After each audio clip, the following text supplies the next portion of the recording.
첫째 시간에는 주일날 오후에는 이제 그 소통하는 거에 있어서 듣는 법을 얘기를 했고, 어저께는 대화하면서 이제 우리가 얘기하는 법에 대해서 좀 더 얘기를 한다고 했는데, 처음에 이제 한 사람의 중요성에 대해서 이렇게 많은 얘기를 해서 몇 가지 좀 이렇게 그 대화하는 법에 대해서 흘린 것이 있어서 좀 그거 먼저 말씀드리고, 그 다음에 오늘 나눠드린 이 전단지 가지고 얘기를 할 텐데요.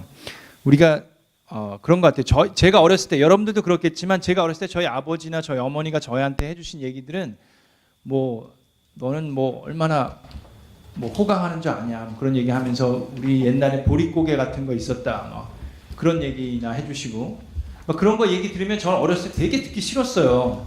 그 나보고 어쩌라고, 뭐 내 나보고 뭐 나 굶으라고, 그런 마음이 있었어요. 근데 저도 어떻게 보면은 요즘 애들한테 요즘 저희 애도 그렇지만 우리의 모든 자녀들은 스포일이 안 될래 안 될 수가 없어요. 그죠? 그러니까 이제 자꾸 이제 그런 소리, 우리는 인터넷이 없었을 때도 살아갔고, 뭐 푸사식 화장실도 써봤고, 그런데 얘네들은 뭐 그런 걸 모르잖아요. 그런데 하여튼 그러니까 그런 소리를 자꾸 하려고 그러는데, 그런 얘기는 애들이 듣고 싶어 하지 않습니다. 그래서 아까 뭐 식사하면서도 여러분들하고 몇 분하고 얘기를 했지만, 우리가 자녀들하고 얘기를 할 때 나의 얘기를 해주는데, 그러니까 잔소리가 되지 말고 그 아이한테 내 삶을, 그러니까 내가 지금 요즘에 겪고 있는 크고 작은 일들을 얘기해 주는 게 필요해요. 그러니까 예를 들면 제가 그 컴패션 얘기를 하면서 저희 아버지 얘기를 했잖아요. 기억나세요? 어떻게 보면 여러분들이 보실 때 그게 참 유니크하고 되게 특별한 삶이다, 그렇게 생각하실 수 있어요. 그 컴패션을 창시하신 분이 한국 전쟁에 가서 그 고아들을 보면서 처음으로 서포트했던 분이 제 아버지란 말이에요. 근데 그거를 제가 어렸을 때, 제가 지금도 기억나는 게 초등학교 뭐 한 1, 2학년 때 그 스완슨 목사님이 한국에 오셨어요. 그래서 저희 아버지가 그 스완슨 목사님 모시고 양론도 보여드리고 이제 교회를 이렇게 보여드리고 있는데, 제가 이렇게 교회 마당에서 뭐 이렇게 뭐 놀고 있는데 혼자, 그때 목사님, 그 저희 아버지가 스완슨 목사님하고 다른 어른들하고 이렇게 같이 오시는 걸 봤어요. 어렴풋이 그분이 누군지는 알았어요. 그때 제 마음속에는 저분이 그분이구나, 나도 뭐 가서 인사를 하든지 뭐 한번 안기든지 그럴까 막 그러고 있었는데, 아버지는 제가 저기 있는 거 아는데 어른들하고 이제 다른 장로님들 뭐 목사님들하고 가니까 뭐 거들떠 보지도 않았어요. 그리고 이제 가셨어요. 근데 저는 그 어린 마이였지만 조금 서운했어요. 근데 아직도 그걸 기억하잖아요. 근데 그때 아버지는 저한테 그 스완슨 목사님이라는 분이 오셨는데, 어떻게 보면 저한테는 평생 티처 오브 모먼이었는데, 그거를 이제 저희 아버님을 탓하는 건 전혀 아니지만 그런 거를 본인의 아들한테 그런 좋은 기회를 이렇게 없이 지나가 버린 거죠. 근데 저도 이렇게 보니까는 저희 딸한테 제 얘기를, 그런 얘기들을 노력하지 않으면 안 하게 되더라고요. 그냥 평상시에 하는 거는 뭐 학교 갔다 와서 오늘 학교 어땠어? 무슨 일 있었어? 뭐 교회에서 어땠니? 뭐 그런 거 자꾸 질문만 해요. 그리고 내 얘기를 안 해요. 근데 어느 날 밤에 저희 딸이 그 학교 이월북을 보고 있었어요. 이제 뭐 그 학기가 끝나서 이월북을 보고 있는데, 제가 그래 아빠도 좀 보자 그러면서 같이 보다가, 아빠도 이월북이 있다? 그 얘기를 해줬어요. 그러니까 얘가 그래 그럼 나도 보여줘. 그래서 아빠가 보여줄게. 그리고 이제 뭐 어디 구석에 있는 그 박스에서 제 이월북 하나를 찾아가지고 이제 딸한테 보여주는데, 그 옛날 뭐 20몇 년 전에, 지금도 이렇게 생겼는데 그때는 얼마나 더 했겠어요. 그 모습을 보여주면서 이제 죄송합니다. 네. 그러니까 이제 얘 딸이 너무 이렇게 재밌어하면서 이렇게 보는 거예요. 그러니까 아빠가 고등학교 다닐 때 뭐 농구도 했었고 뭐 뭐도 했고 뭐 이런 얘기 해주니까 you never told me that. 그 한 번도 아빠가 그런 얘기 안 해줬었어. 그런 얘기를 하니 그래 아빠가 그런 얘기를 너한테 안 해줬었구나. 그런 거 하면서 이제 아빠의 어렸을 때 어떻게 자랐고 뭐 그런 얘기를 해준 거예요. 그러니까 그걸 너무 좋아하더라고요. 그러면서 이월북, 제가 갖고 있던 모든 이월북을 다 보고 싶어하는 거예요. 근데 자야 되니까 다음에 또 보여줄게. 그리고 이제 며칠 지난 다음에 또 다른 이월북을 보여주면서 제 얘기를 할 수 있는 기회가 있었어요. 그게 저한테는 되게 도움이 많이 됐어요. 그러니까 딸한테도 도움이 됐지만 저한테 도움이 많이 됐어요. 아이들은 그런 얘기를 듣고 싶어해요. 내가 오늘 어떤 일이 있었는지, 오늘 뭐 직장 상사한테 깨졌든지 아니면은 뭐 직장 뭐 동료가 뭐라 그랬든지 아니면 부부싸움을 했든지 어떤 내 마음에 어떤 변화가 있는지, 내가 어떤 생각을 갖고 있는지를 아이들하고 나눌 수가 있어요. 그러면 아이들로 하여금 우리가 배울 수 있는 것도 참 많이 있습니다. 근데 우리는 그런 걸 잘 안 배우려고 그래요. 아이들한테 배우는 거를 되게 어려워합니다. 근데 좋은 부모가 되려고 하면요, 아이들한테 부모를 좀 이렇게 도와줄 수 있게 해주는 게 되게 좋아요. 여러분들의 자녀들은 여러분들 귀찮게 하려고 그러는 게 아니라 여러분들을 도와주고 싶어 합니다. 4, 5살짜리 애들이 더 그렇죠. 아빠가 뭐 하려고 하면 내가 할게 그러죠. 근데 못하게 해요. 왜냐하면 얘가 하게 하면 더 힘들어요. 그게 얘가 하도록 구경해줘야 되고 봐줘야 되고, 내가 하면 빨라요. 그리고 애들이 나의 약점, 내가 잘 못하는 것을 지적하게 되면 기분 나빠해요. 우리는. 자, 제가 16살 때 미국에 갔다 그랬습니다. 제 딸애는 미국에서 태어났어요. 아들도 그렇고. 근데 제 딸애 11살이에요. 11살. 근데 제가 이제 초등부 애들한테 설교를 하잖아요. 영어로 설교를 합니다. 근데 한 번은 이제 그 영어 설교를 한 다음에 집에 갔는데 제 딸이 5학년인데 제 딸이 저한테 아빠 say fruit 그러는 거예요. say fruit. 뭔 소리야? 뭐 fruit. 그랬더니 no you said root 뭐 그랬대나?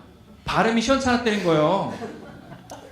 그래서 제가 그래? 너 미국에서 몇 년 살았어? 11년 살았지? 아빠 미국에서 몇 년 살았는지 알아? 네 2배를 살았어. 너 그래? 아빠 say fruit? 그래? 너 그럼 이거 해봐. 간장공장 공장장은 공장장이고 공장 공장장은 뭐 그래 해봐. 왜 못해? 너 한국 사람 아니야? 막 그런 식으로 나온다고요. 그렇게까지는 얘기를 안 했지만 자존심이 상하는 거예요. 이게 아빠를 영어를 가르치려고 그래도 야 설교 시간에 말씀을 들어야지 아빠 무슨. 근데 그렇게 나오면 이제 대화가 단절돼요. 그래서 그래? Thank you. 자 그러면 아빠가 설교할 때 또 발음 이상하게 하는 게 있으면 또 가르쳐줘. 그랬더니 이제 한국 사람들이 A하고 E하고의 발음이 조금 이렇게 애매해요. 아세요? 아시죠? DAD, dad하고 DEAD도 좀 틀리고요. 그 다음에 warm하고 지렁이하고도 틀려요. 그 따뜻한 거랑 지렁이랑도 되게 발음하기 힘들어요. 요즘에 그래서 네이튼도 그거 누나한테 배워갖고 Daddy say warm. warm? warm. 뭐 같은 그런 거 갖고 이제 애들하고 좀 이렇게 놀아주는데요. 아이들로 하여금 나를 돕게 해주는 게 되게 좋아요. 근데 그거를 우리는 좀 이렇게 자존심 상해하고 그리고 나의 약점을 아이들한테 보여주는 걸 싫어합니다. 그렇죠? 근데 우리가 같이 배워나가면 돼요. 자, 그런 것도 좀 염려를 해두시고, 자, 그래서 일상생활에서 있었던 일들을 자녀들하고 얘기를 많이 하다 보면 나중에 좀 이렇게 티처브 모임을 하든지 또 우리가 그런 게 있을 때 아이들하고 좋은 대화를 나눌 수가 있습니다.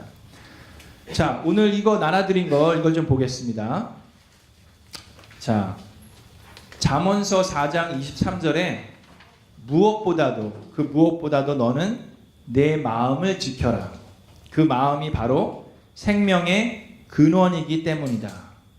그 얘기를 합니다. 그죠? 잠언서 22장 15절에 아이의 마음에는 미련한 것이 얽혀 있다고 그랬어요.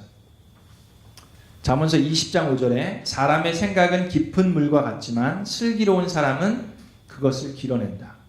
다 모두 마음에 연결된 말씀입니다. 그죠?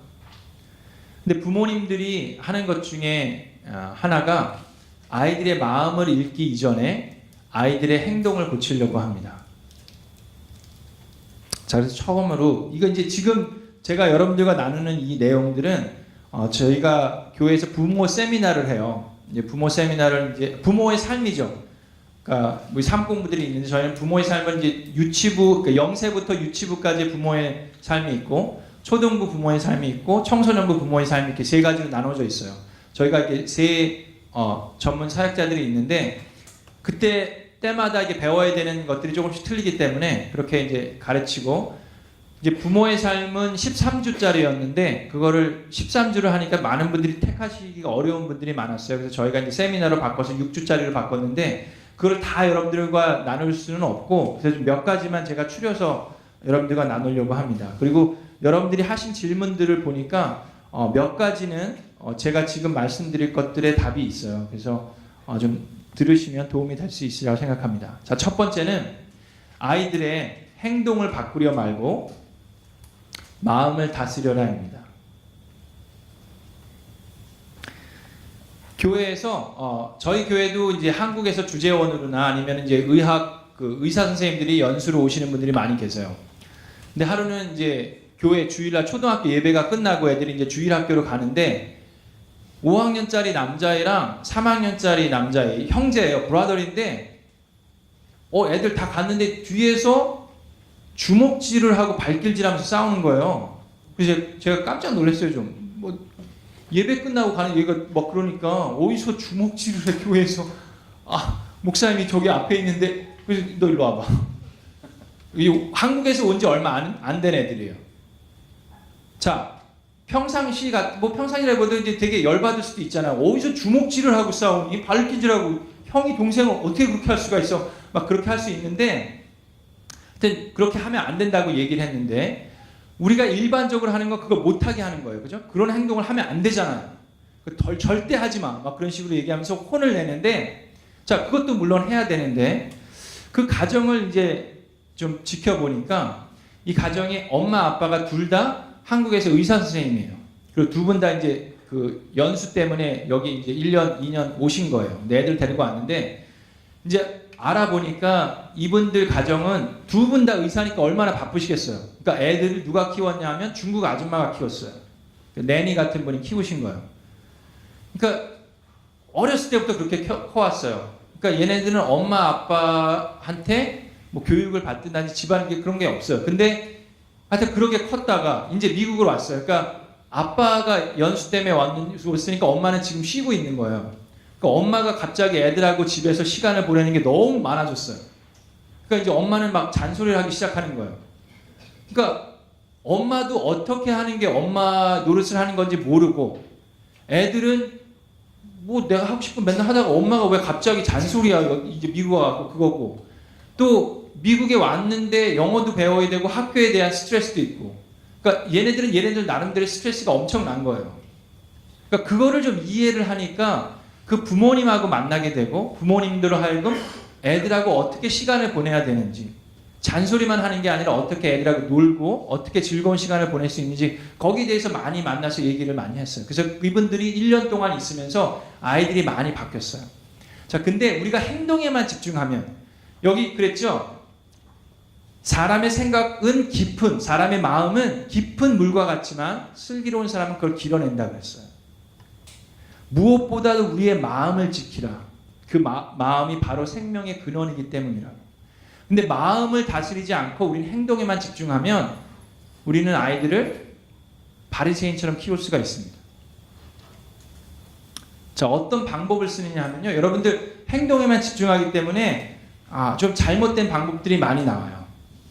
제가 2년 전에 한국에 가는데 비행기 안에서 이제 저희가 휴스턴에서 한국 가는 직항이 생겨서 그걸 타고 갔는데 이제 비행기가 딱 착륙하면 우리가 짐을 내리잖아요. 비행기 안에서 이런 아이라서 비행기 이렇게 짐을 내리잖아요. 짐을 내리고 이제 문이 열릴 때까지 기다리잖아요. 기다리는데 바로 제 뒤에 한국 아주머니랑 이제 딸이 한 초등학교 3학년 정도 된 거 보는 거 같아요. 뭐 2, 3학년 정도 되는 것 같아요. 둘이 이제 가는데 이제 저는 이제 앞에서 이렇게 기다리고 있고 근데 뒤에서 이제 한국말로 얘기를 하니까 소리가 다 들리잖아요. 근데 이 딸이 이제 화가 난 거예요. 그러니까 이게 짐을 내리다가 뭐 엄마가 뭐 이렇게 툭 건드렸는지 뭐 밀쳤는지 그러니까 왜 밀어 막 그런 거예요. 그러니까 엄마가 뭘 밀어 그러니까 밀었잖아 뭐 그러는 거 그거 갖고 이제 둘이 티격태격 다투는 거예요. 근데 저는 이제 뭐 여기서 뭐 듣고 있는데 그거를 이제 그 문이 열리고 나갈 때까지 계속 그거 갖고 둘이서 이제 실갱이질을 하거든요. 조용히 해 막 그런데 밀었거든 막 그런 거 갖고 이제 하고 있어요.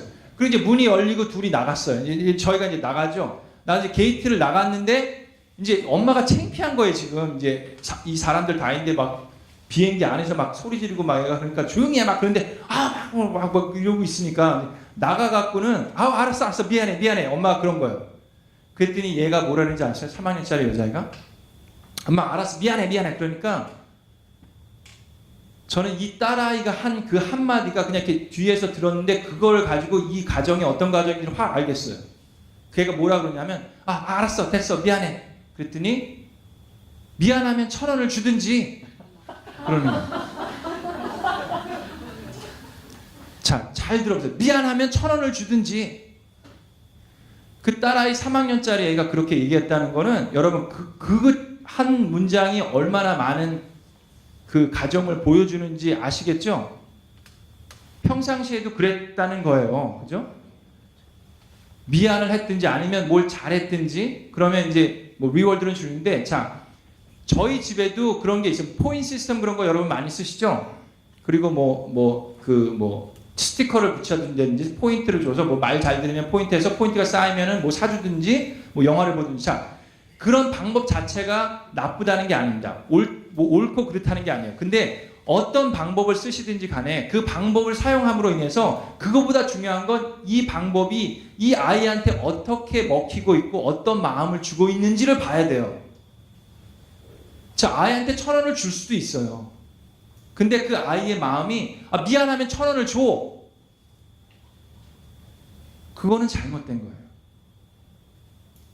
자, 우리가 상을 주는 것도 저희 아버지가 저희 아버지는 뭐 나이가 지금 벌써 이제 8순이 되시니까 제가 어렸을 때도 그런 방법을 쓰셨고 제 딸이 책 읽는 걸 좋아해요. 저를 닮아서 그런가? 뭐 하여튼 책 읽는 거 좋아해요. 근데 할아버지는 저희 아버지가 그걸 보시니까 얼마나 귀여워요. 그죠? 그래서 책 진짜 좋다. 책 좀 읽어. 그러면 책 한 권씩 읽으면 할아버지한테 알려줘. 그러면 할아버지가 10불씩 줄게. 그러는 거예요. 자, 그래서 제가 어떻게 할까요? 아버지 감사합니다. 10불씩 저 주세요.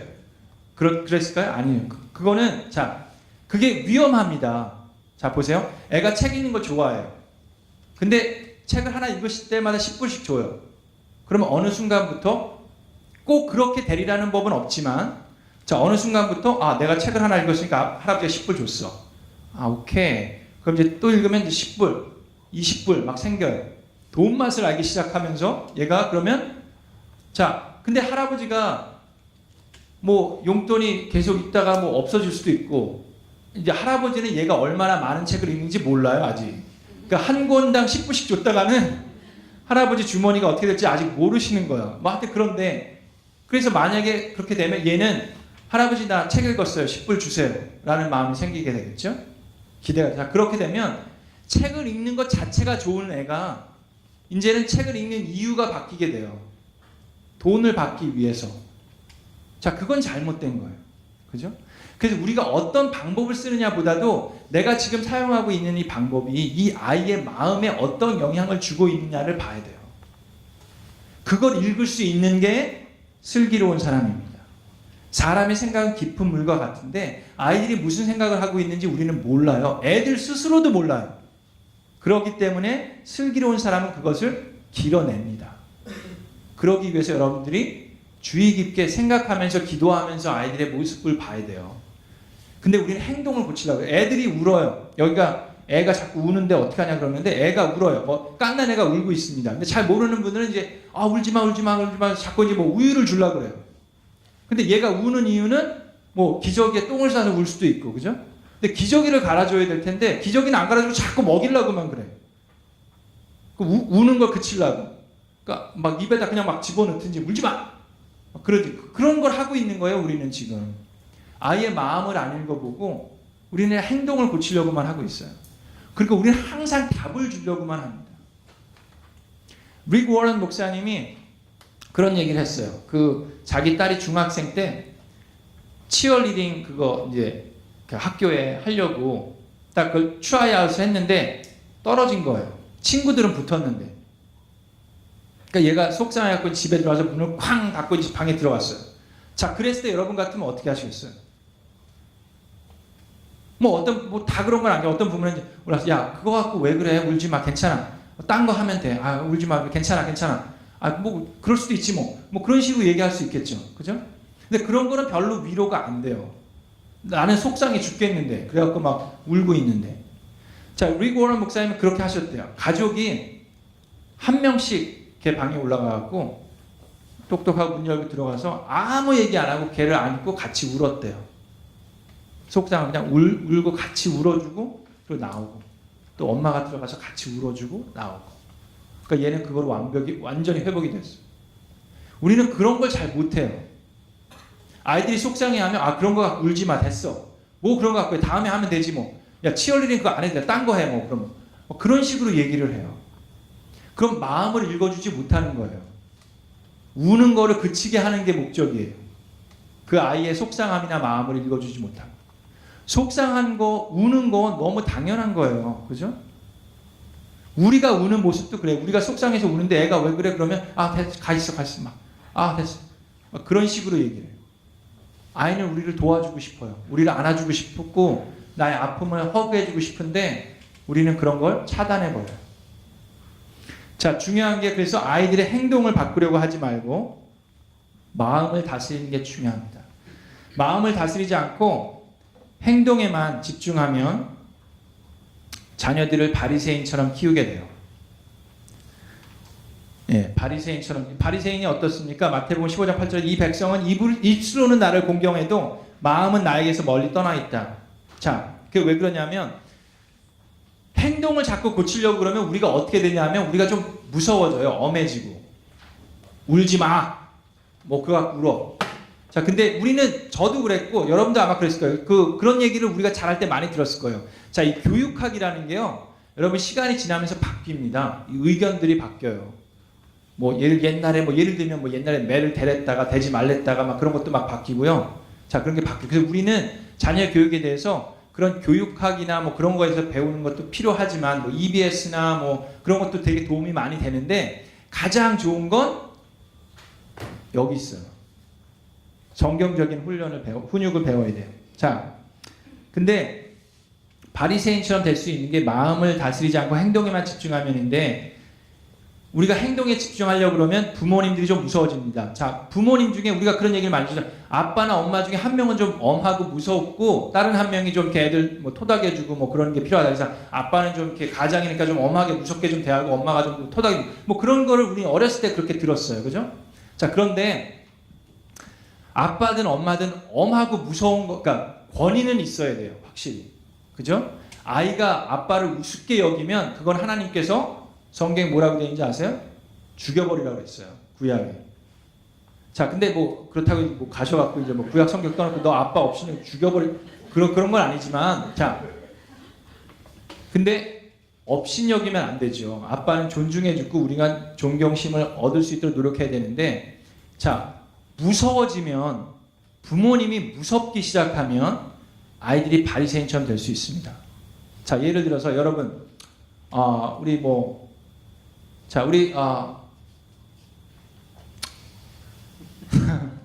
우리 김소연 목녀님, 총무님은 이제 예를 들어서 이제 아들이 두 분 계시잖아요, 그죠?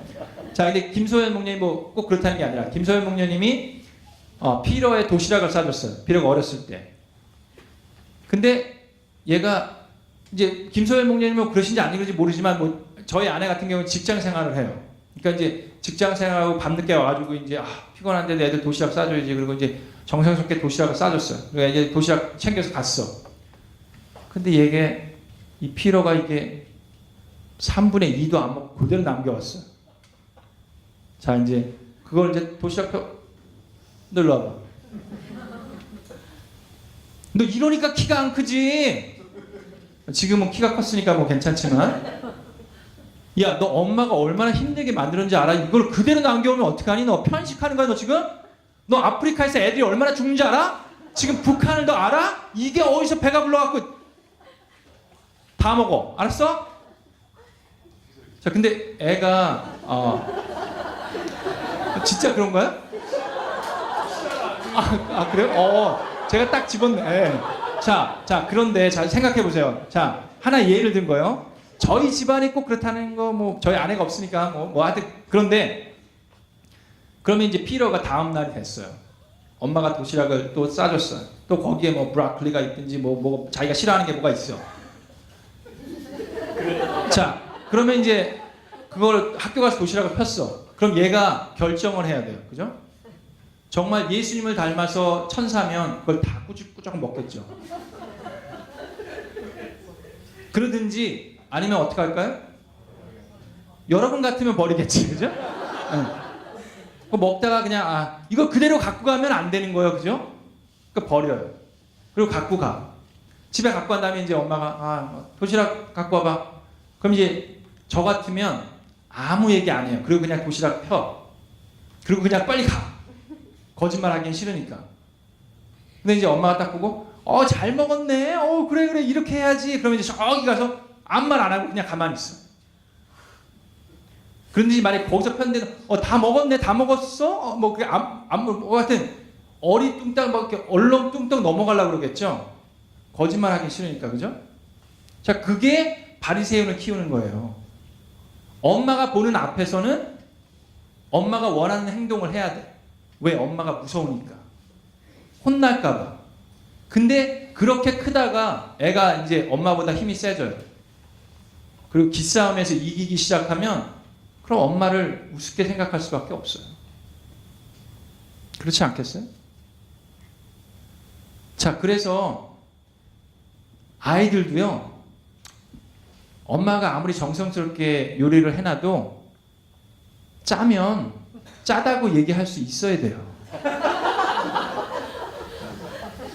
맛이 없으면 엄마 요거는 좀 맛이 없네 얘기할 수 있어야 돼요. 근데 우리는 어떻게 배우냐면 1분에 몇 명이 죽는 줄 알아? 지금 굶어서? 너 어디서 아빠가 할아버지 옛날에 보릿고개 그런 얘기를 하고 있어요.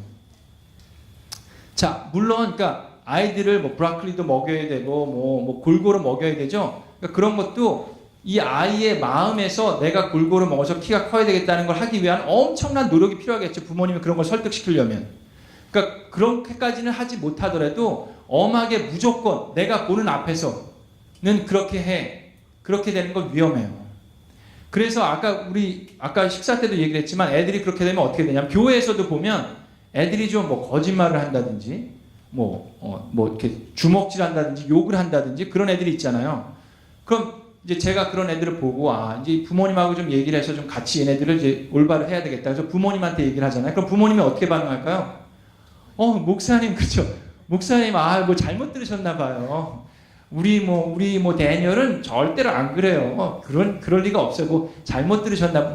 목사님이 영어를 잘 못 들으시나 보죠? 그런 식이 되는 거예요. 그죠? 왜? 내가 볼 때 나의 아들은 전혀 그런 애가 아니거든. 내가 볼 때 나의 아들은 내가 주는 거 다 먹어. 내가 볼 때 나의 아들은 되게 착해요. 근데 얘가 무슨 욕을 해. 얘가 무슨 나가서 누구를 밝힐지래. 말도 안 되지. 그렇게 돼버려요. 그래서 우리는 부모가 꼭 엄한 게 좋은 게 아닙니다. 권위는 갖고 있어야 돼요. 아빠라는 권위, 엄마라는 권위는 갖고 있어야 되지만 자녀들이 부모를 업신여기는 건 죄입니다. 하나님께서 이 세상에 그 많은 사람 중에 나를 저의 아이들의 아빠로 임명할 건 하나님께서 하신 거예요. 그죠? 우리의 선택이 없어요. 그거는 하나님의 초이스였어요. 거기에 우리는 순종하는 거예요. 예배소서 6장에 뭐라고 되어 있습니까? Children, obey 누구라고요? Obey your parents. 아이들한테 그런 거 가르치셔야 돼요. 어렸을 때, 아까 0세부터 그 유치부 때, 그 나이 때 순종에 대해서 가르쳐야 됩니다. 자, obey 누구요? Obey rich parents who can give you 1,000원 when you do 미안한 거. 그렇게 성경에서 얘기하지 않았어요. Obey very good and ethical parents. 그렇게 얘기하지 않았어요. Obey good-looking parents. 그렇게 얘기하지 않았어요. Obey your parents. Period. For this is right. 내가 너의 아버지이기 때문에 하나님께서는 너로 하여금 나에게 순종하라고 하신 거야. 그건 하나님의 초이스예요. 너의 초이스는 하나님의 말씀에 순종해서 나에게 오베이 하든지 disobey 하든지. That's the decision you have to make. But I as a father have a responsibility to raise you in godly way. If that involves for me to discipline you, I have to discipline. 그럼 너를 훈육해야 되고 네가 잘못된 길을 가면 올바로 하도록 아빠는 그렇게 해야 될 책임이 있어요. 그러니까 애들을 혼낼 때도 그 이야기를 하고 혼내야죠. 왜 네가 뭘 잘못했는지를 얘기하고 먼저 혼내야지. 아빠가 화가 나가지고 너 콜라를 엎지르면 어떻게 이런 막 그런 식으로 콜라 갖다 막 붓고 막 그러면 그럼 상처로 남죠. 자, 그래서 애들의 행동을 바꾸려고 하지 말고 마음을 다스리는 게 필요합니다. 그렇지 않으면 바리새인처럼 돼요. 자, 두 번째는 제가 저게 불빛 때문에 시계가 안 보여요. 지금 몇 시죠? 40분. 오케이. 자, 좀 빨리 갈게요. 아이들에게 거울을 보여주지 말고 창문을 보여주어라입니다. 자, 그 얘기는 뭐냐면, 자, 거울을 여러분 죄송합니다. 제가 성함을 아는 분이 소연 목녀님밖에 없으셔서, 자, 소연 목녀님 거울을 보시면 뭐가 보이세요? 공주님이 보이죠? 아, 고개 끄덕이시네, 그죠? 네. 자, 거울을 보면 자기 모습이 보여요, 그죠? 자, 근데 창문을 보면 뭐가 보입니까? 밖이 보이잖아요, 밖이. 세상이 보여요. 그죠? 세상에 뭐 차들이 지나가는 것도 보고, 나무도 보이고, 뭐 건물도 보이고, 사람들, 다른 사람들도 보이는데, 창문을 자세히 보면 창문에 비치는 나의 모습도 보여요. 그죠? 자, 그게 무슨 얘기냐면, 거울만 보여주면 나밖에 안 보여요. 근데 창문을 보여주면 하나님께서 창조하신 이 모든 세상 속에 그 많은 사람들 속에 내가 어떻게 비춰지는지, 그 사람들과 어떻게 어울려야 되는지를 보여주라는 얘기입니다. 자, 예를 들어서 이제 무슨 얘기 조금은 아시겠죠? 자, 예를 들면 이제 확실히 이해가 됩니다. 주일학교에서 이제 그 어린이 목장에서도 크래프트 아까 끝났어요. 이제 자, let's clean up, 청소하자 그럽니다. 근데 애들이 이제 청소하다가 항상 하는 애들이 저거 내가 안 버렸어요. 이런 얘기 합니다. 그죠? 저거 내가 안 버렸어요. I just picked up what I threw away. 자, 그러면 그때 뭐라고 얘기합니까? 우리 주일학교 선생님 손 들으세요. 괜찮아요. 주일학교 선생님, 예, 뭐라 그러세요? 그러면 그냥 선생님이 줍든지 뭐 그럴 수도 있어요. 근데 자, 아이가 그렇게 얘기하는 건 뭐예요? I did not do that, so why should I do it? 그죠? 그거는 나 중심적인 나의 모습이에요. 거울만 보면서 하는 거예요. 자, 창문을 봤으면 이 세상에서 나는 같이 어울려 사는 거예요. 그죠? 내가 버린 게 아니래도 이 세상은 우리가 같이 공유하는 거예요. 그렇기 때문에 우리가 함께 치워야 돼요. 무슨 말인지 아시겠죠? 자, 그런데 성경에도 보면은요, 이 거울만 보면서 자란 아이들과 창문을 보여주면서 자란 아이들의 모습이 있습니다. 사무엘상 2장에 보면 엘리 제사장의 두 아들의 모습이 나옵니다. 자, 제가 보여드릴게요. 사무엘기상 2장에 보면 엘리 제사장의 두 아들이 있는데 홈리와 비니아스가 있습니다. 이 사람 엘리 제사장 대제사장이고 비니와 홈리아스도 제사장이 됐어요. 근데 2장 22절에 엘리는 매우 늙었다. 그는 자기 아들들이 모든 이스라엘 사람에게 저지른 온갖 잘못을 상세하게 들었고 회막 어귀에서 일하는 여자들과 동침까지 한다는 소문을 들었다. 그래서 그는 그들을 타일렀다. 자, 이미 엘리는 매우 늙었고 아들들도 나이가 먹었어요. 근데 이런 자꾸 안 좋은 일들을 하고 다니는 게 이제 들리니까 그 큰 아들들을 불러다가 이제 타일릅니다. 자, 그래서 그래서 엘리는 그 아들들을 타일렀다. 너희가 어쩌자고 이런 짓을 하느냐?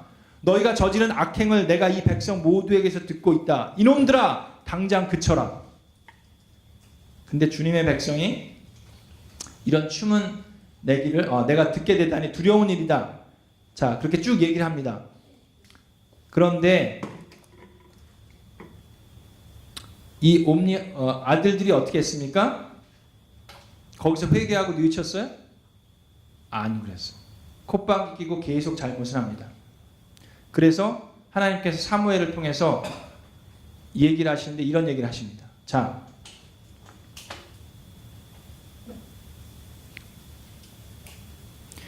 너가 어찌하여 29절에 엘리에게 이렇게 얘기합니다.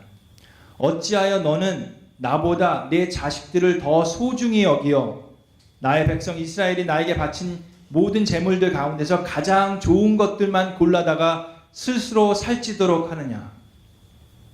자, 엘리 제사장이 아들 둘을 사랑했을까요? 사랑하지 않았을까요? 사랑했어요. 그 제사장이었어요. 그래서 어렸을 때부터 가장 좋은 거는 누구를 갖다 줬어요? 애들을 갖다 줬어요. 자, 그러면 그 아이들 둘 입장에서 이 세상에서 가장 좋은 건 누가 가져야 돼요? 내가 먹어야 돼요. 내가 가져야 돼요. 그죠? 그 당연한, 그렇게 컸어요. 그렇게 컸는데 나이 들어가지고 내가 하고 싶은 거, 내가 하고 싶은 대로 뭐 고기를 뭐 구워 먹든 쪄 먹든 뭐, 근데 아빠가 와서 너 이러지 마. 뭐 그런데 뭐 됐어. 알았어. 그리고 이제 가는 거예요. 자, 그 반면에 아브라함이 있었습니다. 아브라함이 할아버지가 돼갖고 간신히 하나님께서 은혜를 주셔서, 간신히 같은 하나님 은혜를 주셔서 그 나이에 아들을 이삭을 얻었죠. 근데 하나님 뭐라 그랬어요? 아브라함한테 이삭을 바쳐라. 그랬더니 아브라함이 그 다음날 아침에 일찍 일어나서 아내한테 얘기도 안 하고 이삭을 데리고 떠납니다. 근데 이삭이 이제 가면서 아빠 왜 양은 없어? 그랬을 때 아빠의 마음이 어땠을까요? 하나님께서 예비해 놓으셨어. 그리고 데려갑니다. 그리고 어떻게 이삭을 잡아요. 꽁꽁 묶어놓고 칼로 해서 죽이려고 그래요. 자, 그때 이삭이 그걸 다 봅니다. 묶이고 이렇게 되는데 하나님께서 아브라함에게 어떻게 얘기하신지, 하나님께서 이제 멈춰라 그랬어요. 그리고 너를 이제 시험해 보았다 막 그런 얘기를 하시고 있어요. 이삭이 그걸 다 봤어요. 그때 이삭의 마음에서 어떤 얘기가 있었습니까? 이런 아동학대가 어딨어? 내가 조금만 더, 아빠 조금만 더 기다려. 나 완전 이것만 풀어주면 아빠 죽여버릴 거야. 자녀들이 아버지 죽이는 애들 있죠? 애들이 아니라 뭐 그런 사람들 뉴스에서 많이 보잖아요. 두려운 일입니다. 근데 이삭은 배웠어요. 이 세상에서 아브라함이 이삭을 사랑하는 모습을 이삭이 몰랐을까요? 알았어요. 그럼에도 불구하고 이 세상에서 가장 소중한 건 누구 거예요?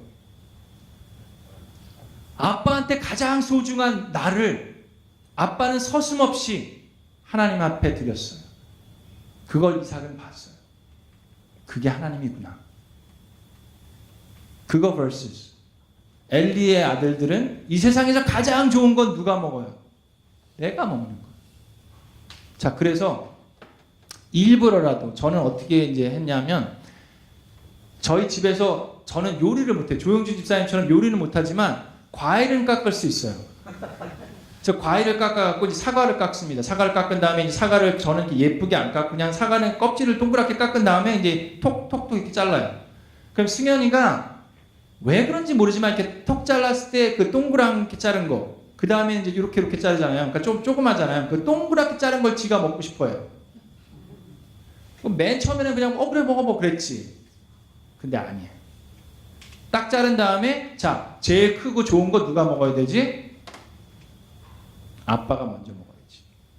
그 다음에 엄마. 그 다음에 너 먹어. 자, 그래서 일부러 제가 그 동그란 거 그거 꼭 먹고 싶겠어요?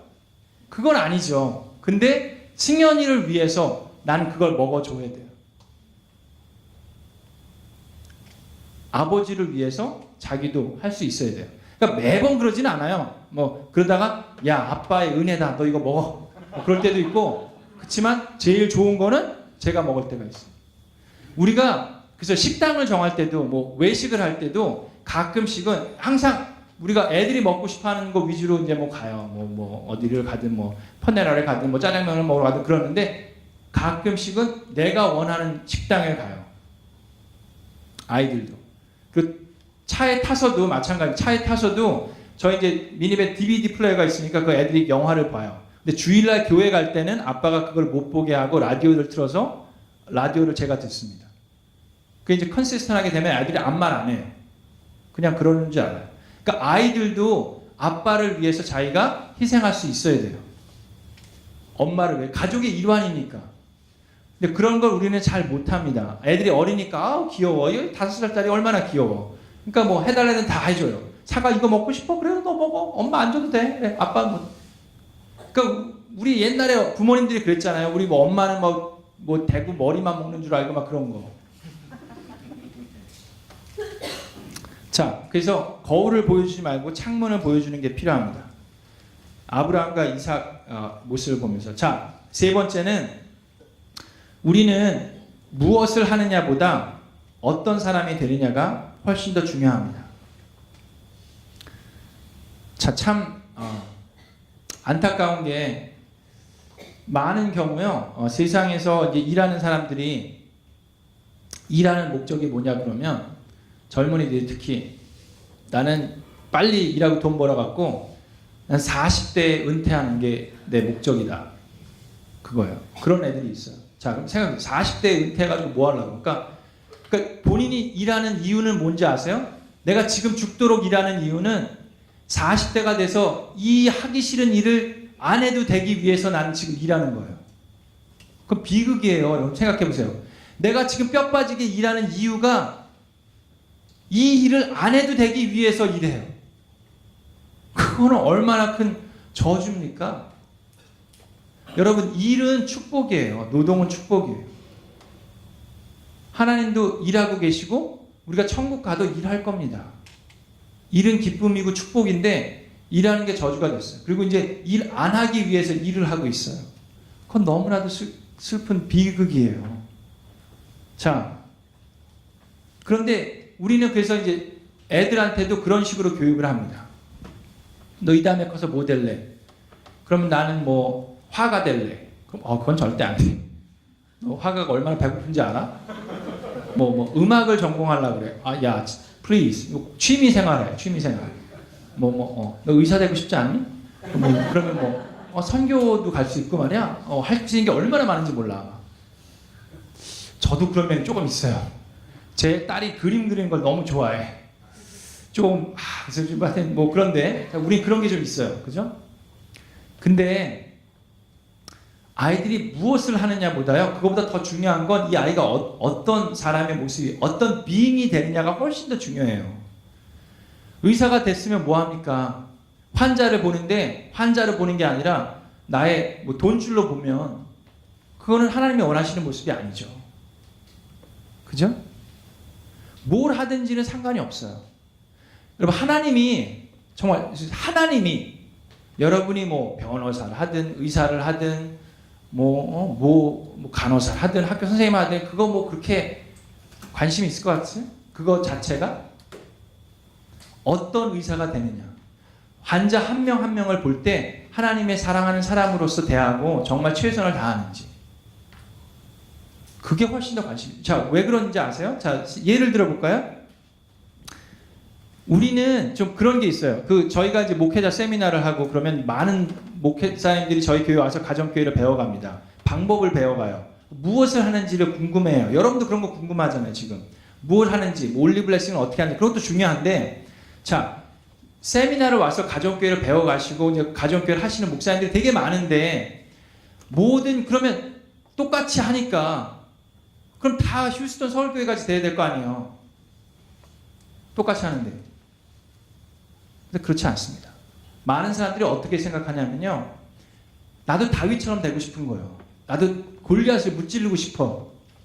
그래서 다윗한테 가가지고, 다윗아 너 물맷돌 5개 골랐다며? 그럼 나도 5개는 있어야 되겠다. 그리고 어떤 돌을 골라야 돼? 좀 스무드한 거 골라야 되나? 삐죽한 건 안 되고, 삐죽한 게 더 아플 텐데? 아니, 스무드한 게 더 잘 나가는구나? 오케이, 그럼 스무드한 거 고를게. 그리고 이 슬링샷은 어떻게 이렇게 하는 거야? 아니면 이렇게 하는 거야? 그런 거 배우고 있어요. 자, 근데 다윗이 골리앗을 무찔러 수 있었던 이유가 뭡니까? 슬링샷을 잘해서 그랬어요? 어렸을 때부터 사자를 잡고 곰을 잡고 막 그래갖고 그랬습니까? 그것도 맞는 얘기죠? 양치기 하면서. 자, 그런데 다윗이 골리앗을 무찌를 수 있었던 이유는 뭐예요? 하나님이요. That's it. He was a man of God's own heart. 그렇기 때문에 하나님께서 그에게 힘을 주셔서 골리앗을 무찌를 수 있었어요. 무엇을 하느냐보다 더 중요한 건 이 사람이 어떤 사람이, 어떤 비잉이 되느냐가 훨씬 더 중요합니다. 요셉을 한번 볼까요? 요셉이 어떤 사람이었어요? 그냥 양치는 목동이었죠? 그때 형제 간의 사이가 안 좋았어요, 되게. 형들이 막 죽이려고 그랬어요. 완전히 dysfunctional family에서 자랐어요. 그죠? 아주 뭐 별로 좋지 않은 가정 환경이었어요. 형들한테 버림을 받아갖고 죽음을 당할 뻔하다가 팔려가지고 종노릇을 했어요. 그죠? 종노릇을 하다가 그 자기는 그래도 뭐 잘못한 게 없어. 종노릇 할 때도 열심히 했어. 그래서 조금 이제 살만 하니까는 또 오해를 사가지고, 그죠? 잘못한 것도 없는데, 괜히 잘못한 거라고 잘생긴 거밖에 없는데 이 사모님이 뭐 잘못해가지고 내가 감옥서를 갔어요. 얼마나 억울해. 그죠? 그 감방에 가서 이제 이 감옥수로 살고 있어요. 자, 제가 요셉 같았으면요, 여러분들 티피컬한 사람이 요셉이었으면 하나님 원망하면서 살았을 거예요. 아빠 원망하면서 살았을 거예요. 하나님, 이게 지금 이게 말이 됩니까? 제가 뭘 잘못했는데요? 나는 좀 더 잘해보겠다고 했는데 괜히 오해 사서 지금 감방 생활하고 있어요. 근데 감방 생활하면서도 거기서마저도 지금 열심히 하는 거예요. 감방에서도 감옥소에서도 뭐 잘 닦고 뭐 청소도 잘하고 뭐 하니까 이제 그 간수쟁이한테 잘 보여갖고 감옥에서도 제일 이제 일 잘할 수 있게 해줬어요. 자, 그 다음에 이제 꿈을 해몽해서 여러분 아시죠? 갑자기 어떻게 됐어요? 국무총리가 됐어요. 자, 그 애굽 땅에 second person in charge next to Pharaoh. That's unbelievable. 그렇지 않아요? 이력서를 한번 보세요. 요셉의 이력서. 완전 디스펑셔널 패밀리에서 양치는 목동이었다가 뭐 종로를 타다가 죄수로 있다가 그런 사람이 어떻게 바이스 프레지던이 돼? 그건 말이 안 되죠. 국무총리가 어떻게 됩니까? 근데 말도 안 되는 이력서였는데 그 사람이 됐어요. 그럼 왜 그랬어요? 자, 왜 그런지 아세요? 시편 105편 19절에 이런 얘기가 있습니다. 그 요셉을 두고 하는 얘기인데, 곧 여호와의 말씀이 응할 때까지라 그 말씀이 저를 단련하였도다 라고 한글 성경에는 되어 있는데, 영어 성경에서 이런 버전이 있습니다. Until the time came to fulfill God's word, God tested Joseph's character. 그게 어떻게 한글로 번역하니까 또 그렇게 나와 있어요. 근데 자, Until the time came to fulfill God's word, God tested his character. 요셉이 양칠 때의 캐릭터를 하나님 보고 계셨어요. 요셉이 형한테 죽임을 당할 뻔해서 팔려가지고 종로를 탈 때 요셉의 캐릭터를 하나님은 보고 계셨어요. 사모님이 막 꼬시고 있을 때 요셉이 왜 도망갔는지 아세요? 그 사모님이 늙고 뚱뚱하고 못생겨서 도망간다고 생각하세요? 그 당시에 그만한 장군의 와이프가 되려면 엄청나게 외모가 예뻤을 거예요. 그럼에도 불구하고 요셉은 뿌리치고 도망간 그 요셉의 모습을 하나님은 보셨어요. 그리고 감옥에 있는데 하나님을 욕하지 않고 그 맡겨진 일에 충성하고 있는 요셉의 모습을 보셨어요. 그래서 하나님께서 요셉을 쓰셨어요. 그래서 애굽 땅에 그 이스라엘 백성에 어마어마한 일들을 하셨습니다.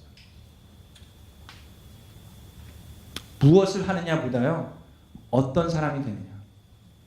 네가 작은 일에 충성하였기 때문에 내가 천국에서 큰 일을 너에게 맡기겠다고 하셨어요. 자, 여러분, 놀라운 게 뭔지 아세요? 고린도전서 4장 2절에 이런 말씀 있죠? 맡은 자들에게 구할 게 뭐라고 그랬어요?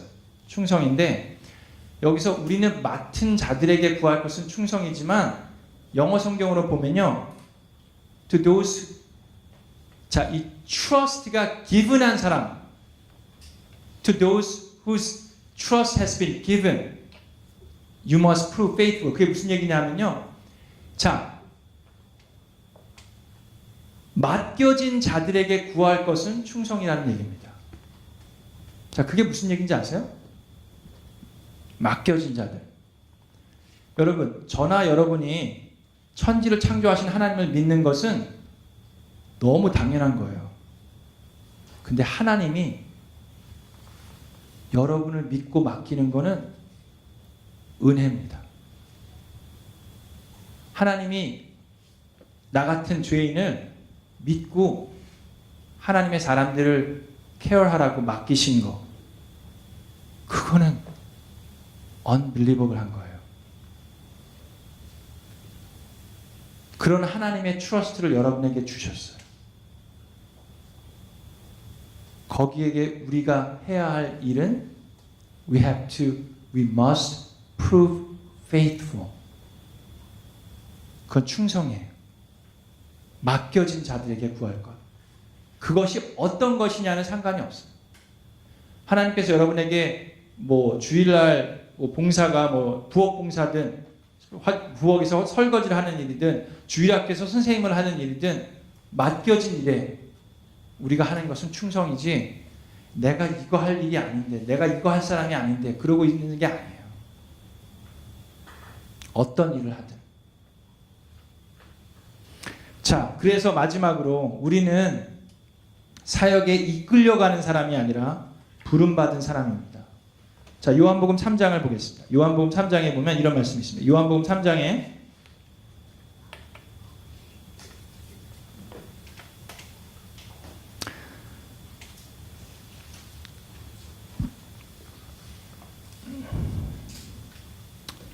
자, 3장 22절. 그 뒤에 예수께서 제자들과 함께 유대 지방으로 가셔서 거기서 그들과 함께 지내시면서 세례를 주셨다. 자, 그때는 요한이 아직 옥에 갇히기 전이었다. 요한의 제자들과 어떤 유대 사람들이 정결 예법을 두고 논쟁을 벌여졌다. 자, 그게 무슨 얘기냐? 그 다음에 26절에 요한의 제자들이 요한에게 와서 말하였다. 랍비님 보십시오. 요단강 건너편에서 선생님과 함께 계시던 분, 곧 선생님께서 증언하신 그분이 세례를 주고 있는데 사람들이 모두 그에게로 모여듭니다. 요한이 대답하였다. 하늘이 주시지 않으면 사람은 아무것도 받을 수 없다. 자, 이게 무슨 얘기냐면요. 자, 요한이 그 당시에 제자들이 많았어요. 되게 존경을 받는 사람이었어요. 근데 누가 나타났어요? 예수님이 나타났잖아요. 그 예수님이 이제 막 조금씩 뜨기 시작한, 뭐 조금씩 유명해지기 막 그러려고 그럴 때였어요. 성전에서 사람들 다 내쫓아버리고 막 그런 사람이 어디 있어요, 그죠?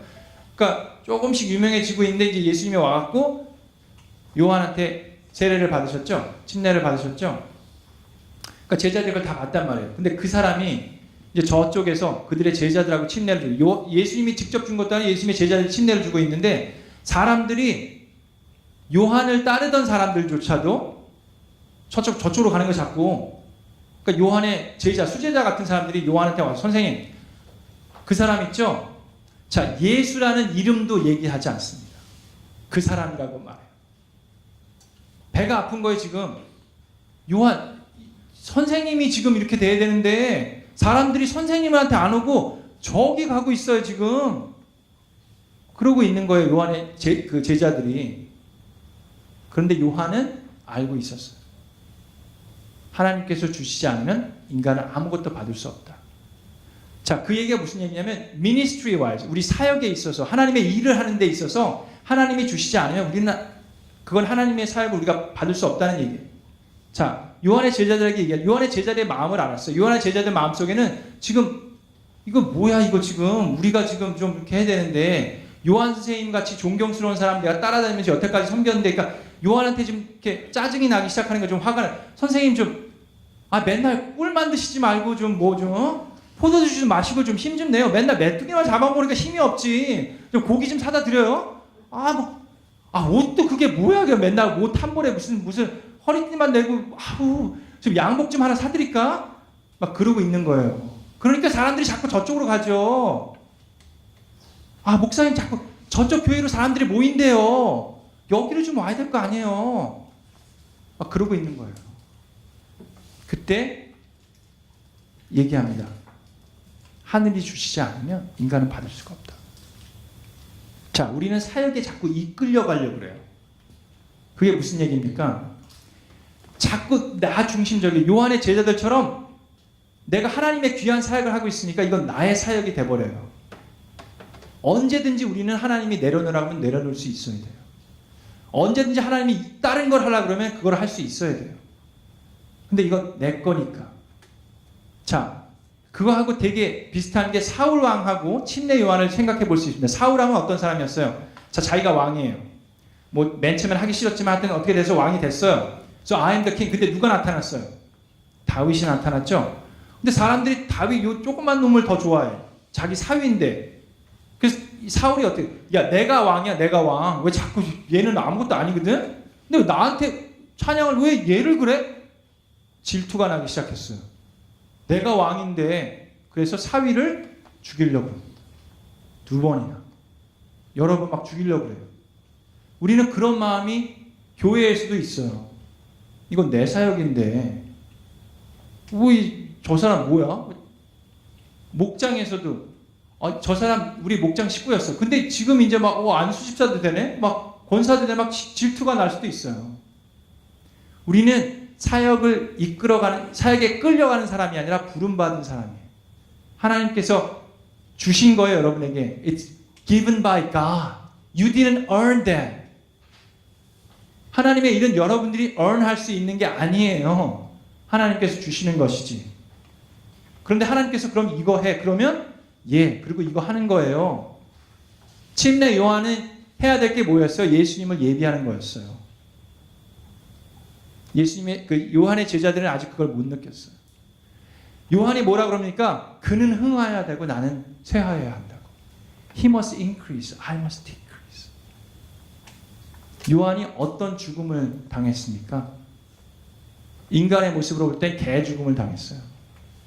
그 조그만 여자애가 사람들 앞에서 막 춤을 추니까, 그것도 막 되게 야한 춤을 추니까는 그 왕이 홀딱 반해갖고 너 원하는 거 있으면 다 얘기해봐. 그랬더니 요한의 목을 달라고 그랬죠. 그 여왕이 왜 그랬어요? 그 왕이 죄를 짓고 그 다른 동생의 아내랑 결혼했기 때문에 그거를 가지고 요한이 지적하니까 이 왕도 싫고 그 여왕도 싫은 거예요. 그러니까 여왕이 요한 보기를 얼마나 싫었겠어요. 근데 요한이 존경받고 있었으니까 함부로 하지 못하다가 왕이 한번 약속을 했으니까 이 많은 사람들 앞에서 원하는 거 뭐든지 들어줄게. 그러니까 이 딸도 이 엄마를 닮아가지고 아주 그런 애예요. 그러니까 엄마한테 가서 뭘 할까? 그러니까 요한의 목을 달라서 요한 같은 선지자가 그 여자의 춤춘 것 때문에 목을 잘려갖고 죽었어요. 개 죽음이죠. 자, 근데 요한은 태어나서도 그랬고 죽을 때도 예수님을 예비하셨어요. 어떻게 된지 아세요? 요한이 그렇게 죽은 다음에 요한의 제자들이 요한의 시신을 가져다가 장사를 지내고 예수님한테 찾아가서 모든 것을 다 구했어요. 자, 그 말씀이 성경에 있는데, 자, 왜 그게 중요한지 아세요? 아까 요한의 제자들의 모습이 어땠어요?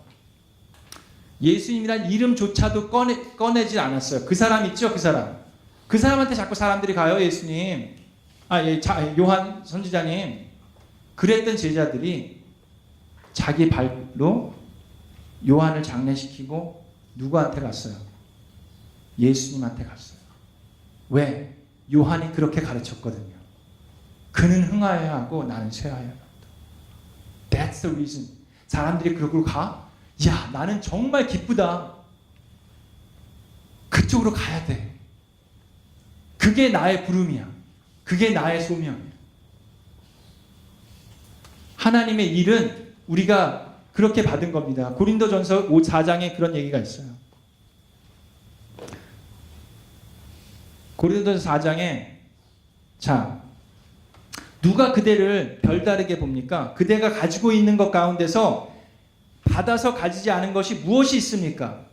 모두가 받은 것이라면, 고린도 교회에 사도 바울이 얘기합니다. 모든 거에 받은 것이라면 왜 받지 않은 것처럼 자랑을 자꾸 합니까? 여러분은 벌써 배가 불렀습니다. 벌써 부자가 되었습니다. 우리를 제쳐놓고 왕이나 되는 듯이 행동합니다. 자, 그런데 나는, 사도 바울은 그리스도 안에서 어리석은 사람이 되었지만 여러분은 그리스도 안에서 지혜 있는 사람이 되려고 합니다. 우리는 약하나 여러분은 강합니다. 여러분은 영광을 누리고 있으나 우리는 천대를 받고 있습니다. 쭉 얘기를 합니다. 그리고 자, 그런데 여러분 가운데는 내가 가지 못하리라고 생각하여 교만해진 사람이 더러 있습니다. 내가 열심히 사역하니까, 아니면 내가 하나님의 일을 하니까 등등 교만해진 사람들이 있는데, 주님께서 허락하시면 내가 속히 여러분에게 가서 그 교만해진 사람들이 말이 아니라 능력을 알아보겠습니다. 하나님의 나라는 말에 있지 아니하고 능력에 있습니다. 예수 그리스도의 제자면 예수님의 능력이 보여야 돼요. 근데 우리는 이거로 해요. 이거로. 머리가 커져가지고. 그는 흥하여야 하고 나는 쇠하여야 한다. 여러분들이 지금 하고 있는 사역, 그게 가정이건 총무건 뭐 주일학교 선생님이건 장로님이건 누구건 간에 그건 하나님께서 주신 게 아니면 여러분들은 언할 수 없어요. 근데 왜 자랑하고 다닙니까? 여러분들이 그렇다는 게 아니라 자랑할 수 있는 게 아니에요. 하나님께서 여러분들에게 맡겨줬다는 것은 오직 하나님의 은혜입니다. 우리가 해야 되는 것은 맡겨진 일에 충성하는 것뿐이에요. 그렇기 때문에 내가 무엇을 하느냐 자꾸 고민하지 말고 내가 지금 이 일에 어떻게 하나님께 충성할 것이냐 그걸 갖고 고민해야 합니다. 제 친구들이나 선배님들이 자꾸 저한테 그런 얘기를 해요. 언제까지 그 애들 사역할 거냐고. 담임 목회해야지. 저희 아버지도 그런 얘기를 하셨었어요. 저희 교회 오시기 전까지. 근데 워낙에 좋은 교회에서 이제 사역을 하니까 아버지가 그런 얘기를 안 하시는데 어쨌든 간에 저는 평생 어린이 사역을 헌신한 적은 없습니다. 근데 제가 고민하고 있을 때 그 이제 워싱턴 지구촌교회에서 6년 교육 목회를 하면서 제 아내가 저한테 그런 질문을 했어요. 아니 당신은 비전이 뭐야? 그렇게 질문을 해요. 그러니까 저는 나 어렸을 때부터 목사 되는 게 비전이었고 지금 목사인데 뭐 비전이 뭐냐 그러면 난 뭐 할 말이 없어요. 근데 이제 아내가 하는 얘기가 이제 뭐 그때는 이제 youth pastor 하면서 목회를 하고 있었는데 그러니까 뭐 앞으로 어떻게 할 거냐고 그러니까 저도 고민이었어요 그때는. 이제 그때는 6년 사역을 하면 6개월 안식년을 줬는데 그 안식년을 준비하는 기간이었어요. 그래서 그때 이제 아내도 그렇고 저도 그렇고 자 그러면 이제 뭐 우리가 이제 여기저기 좀 다녀보면서 생각을 하는데 한국도 가서 좀 보면서 한국으로 가서 목회를 할 건지 미국에서 목회를 할 건지 아니면 영어 목회를 할 건지 뭐 한어회중 목회를 할 건지 뭐 담임 목사를 할 건지 교육 목회를 할 건지 좀 알아보자. 그 단계에서 서울교회에서 연락이 왔어요. 그래서 저 서울교회를 가서 이렇게 보니까 여긴 전문인 사역자를 찾고 있고 평생 같이 할 사람을 찾고 있는데 그래서 제가 그 당시 이제 담임 목사님이셨던 최용기 목사님한테 솔직하게 얘기했어요. 저는 지금 교육 목회를 하고 있고 어린이 사역을 하지만 제가 평생 어린이 사역자를 헌신한 적은 없습니다. 근데 목사님은 서울교회는 아마 그런 사람을 찾는 것 같은데 좀 어떻게 해야 될지 뭐 저는 하여튼 지금은 하고 있지만 평생 헌신한 적 없습니다. 그랬더니 최용기 목사님도 저한테 하신 얘기가 있어요. 그때 뭐라고 그러셨냐면 자 우리는 하나님의 일꾼입니다. 하나님의 종이에요. 그렇기 때문에 우리는 하나님의 필요가 나의 필요보다 우선되면 돼요. 먼저 되면 되는데 다 그런 건 아니지만 많은 경우 보면 20대 때 목회자들이 이제 뭐 청소년 목회를 하다가 30대 때 이제 청년 사역을 하다가 40대 때 이제 뭐 담임 목회를 하고 막 그런 식으로 가는데 물론 다 그런 거 전혀 아닙니다. 절대로 아닌데 많은 경우 보면 그게 하나님의 필요를 채워주기 위해서 가는 것보다는 본인의 이렇게 꿈이나 야심이나 뭐 그런 앰비션 그런 것 때문에 이렇게 가는 것도 있어요. 그러니까 저도 보니까 좀 나도 그러고 있는지도 모르겠어요. 자, 근데 목사님이 얘기해 주신 게 지금은 담임 목회자는 너무 많아. 너무 많아. 근데 교육 목회를 하는 사람은 필요는 있는데 적고 특히 남자들이 적어요. 많은 경우 이제 여자분들이 이제 아이들 교육 사역을 하는데 거기 필요가 있다. 그러셨어요. 그리고 당신을 만약에 하나님께서 강권적으로 뭐 부르셔서 중국으로 선교를 보내든지 뭐 어디 가서 담임 목회를 하라 그러면 어떻게 할 거냐? 그럼 해야지. 근데 지금 여기에 필요가 있다. 그러니까 그게 저하고 저의 아내한테는 기도 응답이었어요. 맞아, 그래. 내가 지금 내 갈 길을 자꾸 여기저기 댕길 게 아니라 여기에 필요가 있고 만약에 내가 여기에 쓰임을 받을 수 있다면 그 여기 있는 거예요. 그래서 저는 서울교회에서 지금 9년째 있고요. 앞으로 어떻게 될지 몰라요. 그냥 강권적으로 하나님께서 뭐 어디로 부르시기 전까지는 저는 여기서 제가 해야 될 옛날에는 플랜이 많았어요. 옛날에 계획이 많았어요. 앞으로 내가 뭐 10년 뒤에는 뭘 하고 뭐 어쩌고 뭐 그런 게 있어요. 지금은 계획이 없어요. 그런 계획은 없고 지금 계획은 어떻게 하는 것이 어린이 사역에서 올리브 블레싱을 어떻게 전파하고 어린이 목장에는 어떻게 해야 돼. 그런 게 이제 저의 플랜이에요. 그러니까 마음이 편해졌어요. 그게 우리가 해야 되는 것 같아요. God never called anyone to be famous. 저는 어렸을 때 초등학교 4학년 때 목사가 된다고 그랬을 때 저는 이 다음에 커서 제가 중학교 때 저희 교회 그 1000명 넘는 어른들 앞에서 설교를 했어요. 그때 뭐라 그러냐면 이 동진이가 앞으로 뭐 빌리그레아 목사님처럼 김장하 목사님처럼 훌륭한 목사님이 될 줄로 믿습니다. 그러니까 뭐 양로원 할머니들 앞에 앉아 있다가 믿습니다. 그리고 저는 믿은 대로 될 자다 막 그러고 그랬어요. 중학생이.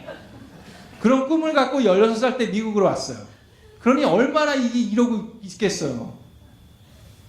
근데 하나님께서 저에게 얘기했어요. 야, I never called you to be famous. But I always called you to be faithful. 우리는 뭘 하느냐가 중요하지 않아요. 맡겨진 일, 하나님이 나를 믿고 맡겨주신 일, 거기에 충성하는 게 하나님이 원하시는 모습. 여러분들 삶 가운데도 여러분들이 무슨 일을 하느냐도 중요하죠. 여러분이 뭐 금융계에 계시든 뭐 의사를 하시든 뭐 엔지니어링을 하시든 뭘 하시든 중요한데, 하나님이 보실 때는 하나님의 여러분들의 마음을 보면서 지금 있는 환경에서, 지금 있는 직장에서 빛을 발하고 있는지, 지금 있는 그 모습에서 예수 그리스도의 제자의 모습이 보는지, 여러분 주변에 있는 사람들이 여러분들의 선한 행동을 보고 하늘에 계신 아버지께 영광을 돌리는지, 그걸 보고 계세요. 그런 모습을 여러분들의 자녀가 보기를 원합니다. 이 세상에서 가장 중요한 건 하나님 거라는 것, 여러분들의 자녀들이 여러분들의 모습을 통해서 보기를 원합니다. 제가 기도해드리고 좀 시간이 남으면 질문 받겠습니다. 하나님 감사합니다. 우리 싱가포르의 나눔과 섬김의 교회, 오늘 이 자리에 참석하신 분들 너무 귀하고 하나님의 사랑하는 하나님의 일꾼들입니다. 우리가 때로는 나의 모습을 보면서 만족스럽지 못합니다. 아, 내가 이거 할 사람이 아닌데, 내가 지금 여기서 이럴 때가 아닌데, 그러면서 자꾸 딴 생각하고 다른 생각을 할 때가 있습니다. 불평하고. 하나님이 지금 나에게 맡겨주신 일이 있음에도 불구하고 딴 생각을 할 때가 있습니다. 주여 용서해 주시옵소서. 나를 믿으시고 나 같은 죄인을 믿으시고 맡겨주셨는데, 그리고 충성을 바라시는데, 주님, 제가 있는 이 자리에 빛과 소금의 역할을 하게 하여 주시옵소서. 그래서 나의 행동과 나의 삶과 나의 그 선한 일을 보면서 나의 주변에 있는 사람들이 내가 믿는 하나님께 영광을 돌리게 하여 주시옵소서. 우리들의 자녀들이 그런 모습을 보게 하여 주옵소서. 나의 아들이, 나의 딸이, 그 아이들에게 우리가 거울만 보여주지 않았는지 이 시간 고백하길 원합니다. 주여, 이제 앞으로 그 아이들에게 창문을 보여주게 하여 주시옵소서. 나만을 생각하는 것이 아니라 하나님께서 창조하신, 하나님이 사랑하는 이 많은 사람들 속에서 내가 어떻게 살아가야 하는지. 주님, 저희는 지혜가 필요합니다. 도움이 필요합니다. 겸손히 주님 앞에 엎드립니다. 제가 드러나는 것이 아니라 예수 그리스도가 나의 삶에서 드러나게 하여 주시옵소서. 예수 그리스도는 You must increase and I must decrease, and help me to be faithful. 믿사옵고 예수 그리스도의 이름으로 감사하며 기도하옵나이다. 아멘. 자, 이제 3일 동안 저랑 이제 얘기를 하셨는데, 뭐 어떤 질문이든 괜찮습니다. 뭐 목장에 관한 것도 좋고, 자녀교육에 관한 것도 좋고, 주일학교에 관한 것도 좋고, 질문들 있으시면 좀 하시고, 여기 뭐 질문들 좀 있는데 보니까 뭐 예를 들면 내 자녀의 신앙을 점검하고 문제점을 객관적으로 인식하고 싶을 때 같은 경우, 저는 아까도 얘기했지만 여러분들이 얘기를 가끔씩 자꾸 해주세요. 여러분들이 겪고 있는 마음, 어렸을 때의 모습도 얘기해주고, 내가 고민하고 있는 거, 내가 힘든 거, 아이들로 하여금 나를 도와주게 하고, 아이들로 하여금 아빠를 위해 기도해주게 하고, 그렇게 되면 자연스럽게 소통이 됩니다. 그러면 아이들의 신앙도 점검할 수가 있고, 우리 신집사님, 조집사님도 아까 얘기를 좀 잠깐 하셨는데, 그게 본인의 얘기를 하면서 아이들도 그럼 얘기를 할 수가 있어요. 자녀가 세상 가치관을 강하게 따르려고 할 때 부모에게 반항하고 교회에 나오지 않으려고 하는 자녀에게 어떻게 대해야 하는지, 자녀에게 문제가 발생했을 때 부모로서 어떻게 반응해야 하나, 올바른 훈육 방법을 알고 싶은데 맞는 표현, 적절한 반응, 그런 질문들을 하셨는데, 자, 뭐 다른 하여튼 질문들 있으세요? 아무거나. 네. 목장에 관한, 예. 저는 요즘에 고민하는 것 중에 하나가, 일단 남편도 봉사를 하고 저도 봉사를 하고 그래서 아침에 항상 일찍 나가고 아이들은 따로 헬퍼가 데리고 와요. 그리고 진짜 교회를 하나님 말씀을 들으러 오는 건지 아니면 어떻게 하는 건지 사실 그리고 말씀하신 것처럼 봉사도 봉사대로 하다 보니까 아이들이 조금 뒷전이고요. 그리고 항상 교회 끝나고 캔틴 모임 가족교회를 위해서 또 모이다 보면 아이들은 그냥 혼자 따로들 놀고 있어요. 그럼 아이들이 일단 그때도 뒷전이고 그다음 가정 총무 모임도 있잖아요. 그럼 애들은 또 먼저 집에 가 있어요. 그럼 일요일 날은 또 이제 저희가 직장 생활을 하니까 애들은 이제 부모님이랑 놀고 싶은 마음도 있고 일단 그때도 뒷전이에요. 근데 그러다 보니까 이제 아이들 신앙이라든지 뭐 이런 부분에서 주일학교 선생님들이 자꾸 문자도 주고 그래요. 애들 뭐 주일학교 이거 배웠으니까 이거 해주세요 그러는데 사실 이거 교회 일에 따라가게 되고 그다음에 저희도 주말마다 또 뭐 가원분들이든 아니면 어떤 그 외 다른 분들 초대도 많고 이러다 보면 애들이 거의 다 그런 부분에서 뒷전인 경우가 많거든요. 애들 나이가 어떻게 되나요? 지금 9살, 5살이요. 그리고 교회 주일날 몇 시에 부모님은 오세요? 저는 9시까지, 남편은 한 10시까지.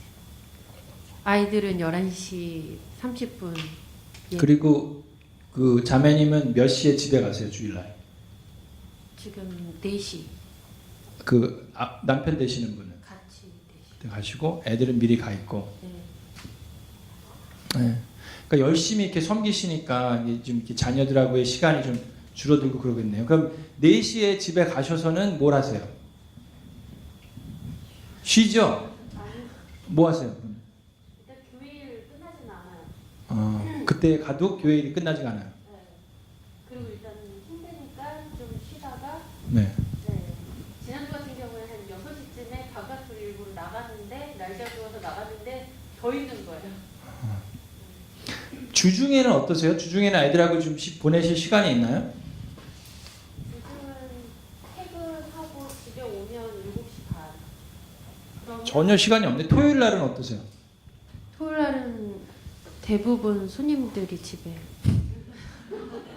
그건 좀 심각하게 좀 고민을 해보셔야 되겠네요. 네. 그러니까 아이들하고의 그 퀄리티 타임이 필요한데 왜냐면 네. 주일학교에 왜 가는지 몰라요. 애들이 네. 안 가고 싶다 그래요. 그럼 좀 고민을 좀 심각하게 해보시죠. 그러니까 애들하고의 퀄리티 타임 같은 경우도 꼭 시간을 많이 보낸다고 그게 퀄리티 타임은 아니에요. 짧은 시간이라도 얼마든지 퀄리티 타임을 보낼 수가 있는데 뭐 예를 들면 애들하고 공원에 놀러 가요. 그렇게 뭐 놀이터에 간다든지 뭐 자매님이 그렇다는 건 아니지만 놀이터에 놀러 가서 엄마는 퀄리티 타임을 보낸다고 애들은 놀이터에서 놀고 엄마는 그 벤치에 앉아서 있는 게 퀄리티 타임이라고 생각하는 경우도 있고 자매님 그렇다는 게 아니라 뭐 수영장에 데려가도 애들은 수영하고 엄마는 그냥 이렇게 밖에서 있는 게 퀄리티 타임이라고 생각하는 경우도 있어요.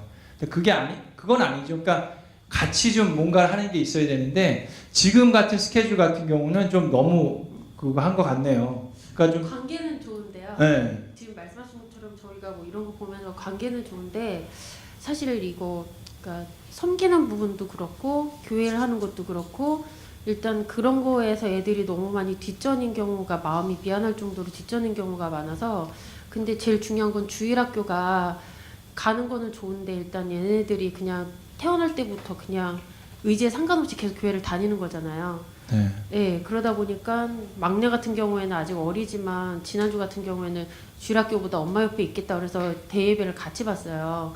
그러니까 이런 걸 보면 제가 어쨌든 이 아이들에 대해서 뭔가를 좀 해줘야 될 것 같은데 일단 뭐 핑계지만 시간도 그렇지만 예, 이게 교회 일이든 뭐 가정교회 일이든 뭐 섬기는 일이든 뭐 어쨌든 여기 오래 다니셨을 거 아니에요. 다닌 지 좀 되셨을 거 아니에요. 네, 그 애들도 여기서 쭉 자랐을 거고. 네 여기서 태어나서 자랐어요.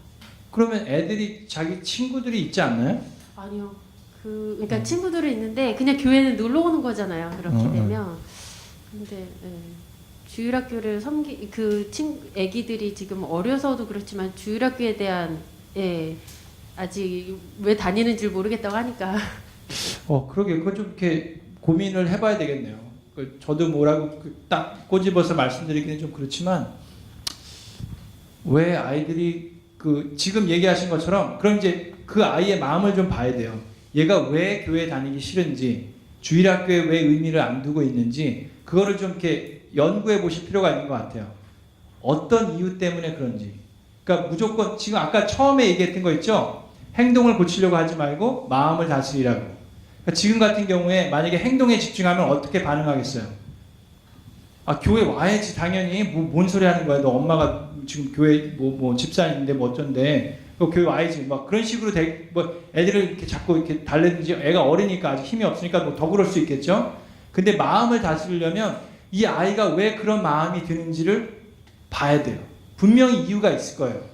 그 뭐 주일학교에서 뭐 어떤 애가 놀렸든지, 뭐 아니면 뭐 선생님이 뭐라 그랬든지, 뭐 어떤 이유든지 간에 왜 이 아이의 마음속에 그런 마음이 싹 트고 있는지 좀 고민해 보시고, 생각해 보시고, 이렇게 질문도 해 보시고 길러내야죠.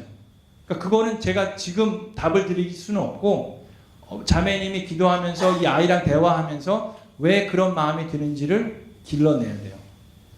그 아이의 마음은 깊은 물과 같을 수 있어요. 본인도 그걸 모를 수가 있어요. 왜 내가 싫어하는지. 근데 지혜로운 사람은 그거를 길러낸다 그랬어요. 그러니까 그거를 길어내실 수 있도록 기도하고, 주변 분들과 주일학교 선생님하고도 좀 얘기해보고, 또 그 친구 또래 엄마들하고도 얘기해보고, 그 아이하고도 좀 얘기해보면서 그 마음속에 뭐가 있는지 지금 슬기롭게 그려내셔야 될 것 같아요. 자, 또 다른 질문. 네. 교회에서는 모든 성도님들이 네. 다 가정교회 소속이 되어 있지 않습니까? 네네. 그리고 지금 이번에 오셔서 세미나 해주신 내용이 너무 좋았는데 너무 감사하고요. 근데 그렇게 됐을 때 이제 부모님들, 가정교회 속해 있는 부모님들이 자녀들을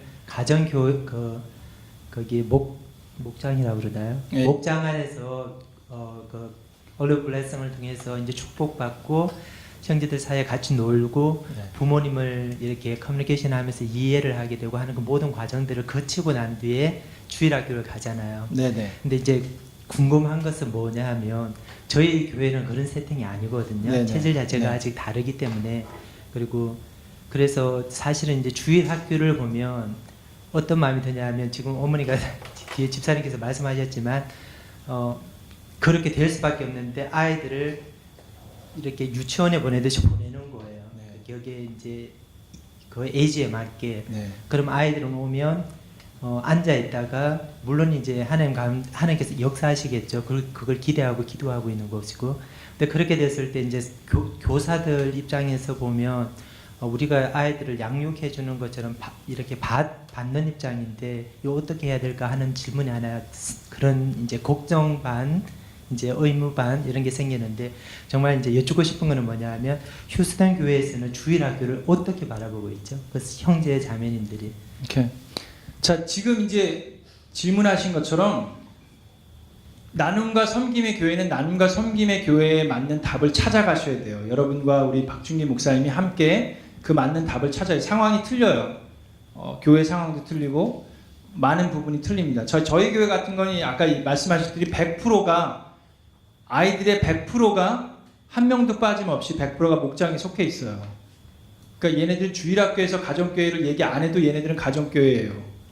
뭐 그런 상황인데 여기는 틀리잖아요. 그리고 이제 뭐 자매님처럼, 그리고 자매님의 딸은 여기서 태어나서 쭉 자랐다 그랬죠. 근데 주일학교는 한국말로 가르치지 않나요? 그것도 하나의 이유일 수도 있어요. 애들은 뭐가 편한가요? 말이 영어가 편한가요? 한국말이 편한가요? 둘 다 편해요? 네.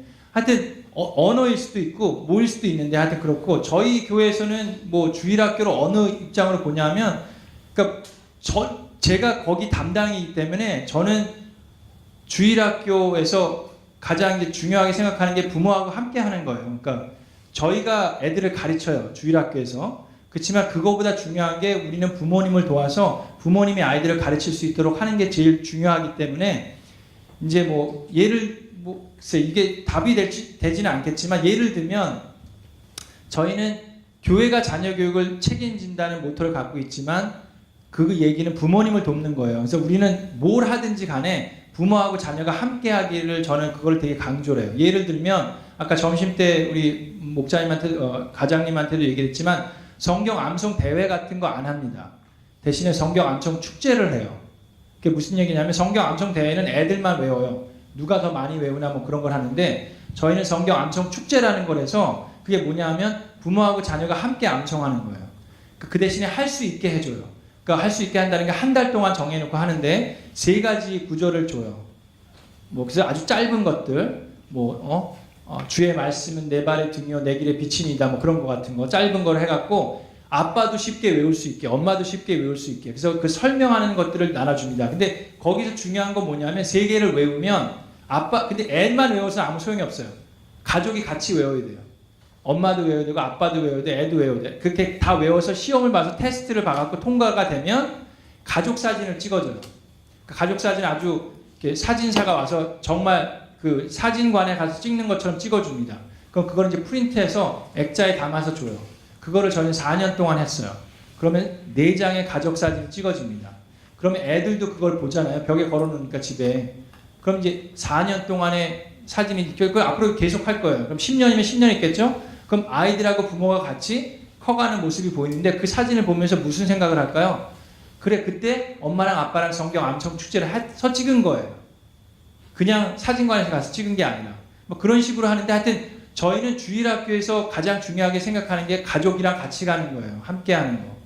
그러니까 모든 목장에 속해 있으니까 그거를 통해서 조금 더 될 수 있는데 뭐 제가 답을 드릴 수는 없지만 여기 교회는 나눔과 섬김의 교회는 나눔과 섬김의 교회에 맞는 걸 해야 돼요. 제가 자꾸 여러분들이 질문하시는 것 중에 하나가 설득이 안 되면 어떻게 설득이 안 될 것 같은 사람이 있는데 그거 어떻게 하냐 그런 질문을 많이 하시는데 제가 설득이 될 때까지 기다리라고 처음 시간에 얘기를 했잖아요. 근데 그때는 제가 여러분들의 상황을 잘 몰랐었어요. 그러니까 여러분들의 교회가 모두 저희처럼 가정교회를 많이 한다고 생각을 했었는지 모르겠어요. 근데 지금 이렇게 기도하면서 어젯밤에 생각을 하니까 그게 아닌 거예요. 그러니까 제가 그냥 이거는 좀 저의 잘못된 생각일 수도 있지만 제가 받는 느낌은 여기 있는 교회 분들의 많은 분들은 이제 신앙생활을 오랫동안 교회 생활을 했는데 자기 나름대로의 선을 그어 놓으시고 나는 이 선 안에서 신앙생활을 할 테니까 나를 건들지 마세요. 그런 분들이 좀 많은 것 같아요. 잘못 제가 생각할 수도 있지만 자 그런 분들은 정말 설득하기가 힘듭니다. 나의 딱 선이 있어요. 예수님을 안 믿는 것도 아니고 교회를 모르는 것도 아니고 내가 거는 선이 있기 때문에 그거는 정말 설득하기 힘들 수 있어요. 여러분들이 고민하는 게 이제 이해가 됐어요. 자 그런 경우에서는 여러분들이나 교회에서 어떻게 보면 이제 결정을 하셔야 될 거예요. 그러니까 어떤 방향으로 갈 건지. 그거는 이제 목사님과 여러분들이 함께 기도하시고 고민하셔서 정해 나가셔야 하는 여러분들의 숙제이고 답인 것 같아요. 그래서 제가 뭐라고 말씀드리기는 그거는 무리가 있는 것 같습니다. 자, 뭐 마지막 질문 한두 개. 네. 다시 하나 해도 될까요? 네네. 그다음 하나 여쭤보고 싶었던 게 어떤 부분이냐면 가정교회에서 양육된 우리 자녀들 그리고 지금 휴스턴 교회를 보면 이제 그것이 가족 중심으로 해서 그러니까 교회 학교까지 연결이 되는 건 이해가 충분히 되거든요. 근데 그걸 교회 차원에서 우리 자녀들이 이제 전도할 수 있는 그 네. 자기 학교 영역까지는 네. 어떤 식으로 하고 계신지 좀 알고 싶습니다. 그거를 하려면 또 이제 오래 걸리는데 짧게 얘기만 하면 저희가 이제 청소년 목장을 하잖아요. 그 청소년 목장을 통해서 자기 친구들을 전도해요. 왜냐하면 뭐 어린 나이 때에는 저희 교회 같은 경우는 그러니까 한국은 또 상황이 틀려요. 한국은 애들이 애들을 전도해 오잖아요. 근데 저희 미국 상황 같은 경우는 애들이 애들을 전도해 올 수가 없어요. 일단 라이드 때문에도 안 돼요. 애들이 지 발로 버스 타고 교회 올 수가 없어요. 부모가 라이드를 해서 와야 되는 경우이기 때문에 친구를 전도할 수가 없어요. 친구를 전도한다는 거는 VIP 목장 리스트 중에 이제 그 가정의 애들을 이제 애들이 왔을 때 좀 이렇게 친하게 지내고 뭐 그런 정도지 애들이 애들을 전도할 수는 없는데 청소년 애들 같은 고등학교 애들 같은 경우에는 쭉 그렇게 하면 걔네들도 전도할 기회가 없잖아요. 그래서 저희는 그래서 청소년 목장을 만들었습니다. 그래서 청소년 목장에서는 고등학생 애들끼리 자기네들끼리 목장을 하는 거예요. 그러면서 친구 애들을 데리고 올 수가 있어요. 이제 고등학교 애들은 운전하는 애들도 있고 뭐 그러니까 학교 친구, 동네 친구를 데리고 와서 전도를 해서 걔네들이 청소년 예배를 드릴 수도 있어요. 영어로 다 하니까 상관이 없어요. 그러니까 걔네들은 전도하는 모습도 있습니다. 그러니까 그건 이제 청소년 목장인데 거기에 대한 또 얘기도 되게 많아요. 그러니까 좀 위험한 부분도 있고 애들끼리 모이니까 좀 위험한 부분도 있고 어른이 좀 지켜봐야 되는 부분도 있고 여러 가지 이유들이 있는데 그 청소년 그거에 있어서는 저는 청소년 목장을 통해서 그런 걸 하고 있습니다. 네, 마지막 예. 저는 그 가정교회나 자녀교육과는 살짝 좀 떨어진 질문이긴 한데 네. 오히려 교회 시스템에 관한 질문을 좀 드리고 싶어요. 네. 왜냐하면 휴스턴 교회 그 시스템이 전교인이 다 가정교회라는 그 구조 안에 들어가서 부모가 자녀 교육을 잘할 수 있도록 도와주는 교회 그걸 또 지향하고 있잖아요. 네. 근데 그 부분에 있어서는 모든 부모들에게 다 어필이 될 것 같아요. 왜냐하면 다 자녀 그렇죠. 교육은 저희들의 네. 잘하고 싶은 목적이기도 하니까요. 근데 이제 저희 좀 전에 집사님께서 그 여집사님께서 말씀해주신 그 부분이 굉장히 공감이 되는 이유가 저희 교회는 가정교회 숫자가 작아요. 네. 휴스턴 교회는 190여 개라고 어제 네, 네, 말씀해 네. 주셨는데 깜짝 놀랐거든요. 저희 한 4-5배 되는 것 같아요.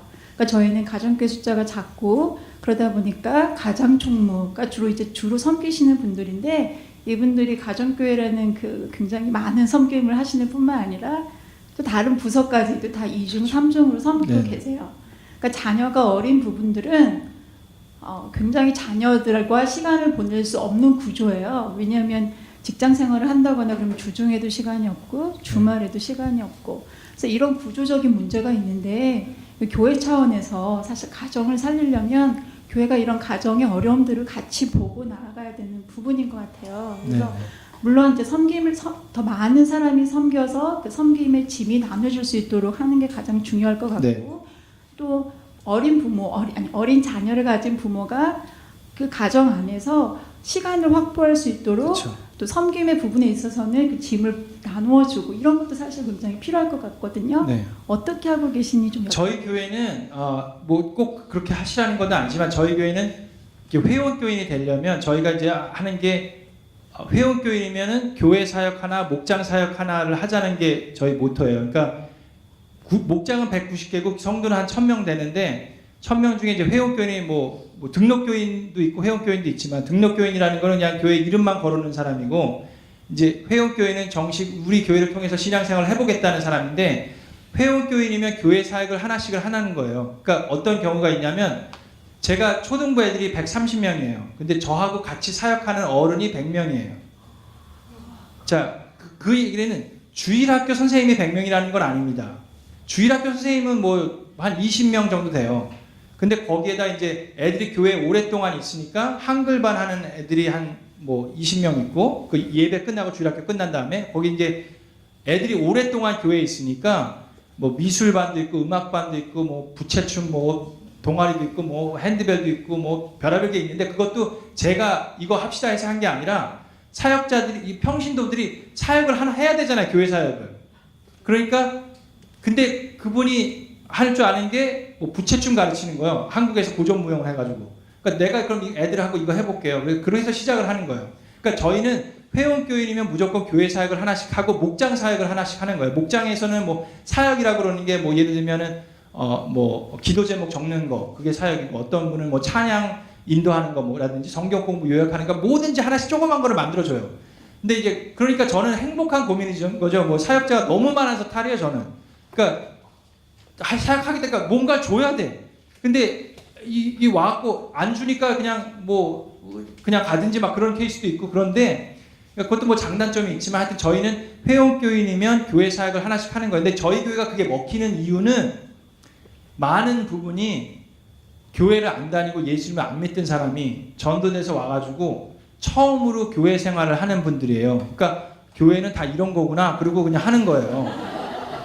근데 여기 같은 경우는 교회 생활을 오랫동안 하다가 나 이제 여기서 신앙생활에 왔는데 자꾸 뭘 시키려고 그래. 그럼 나는 손을 딱 거놓고 저는 됐습니다. 그런 분들이 많은 것 같아요. 그러니까 거기에 대한 이제 답을 찾아가셔야 돼요. 그러니까 저희 교회는 이제 시스템이 그래요.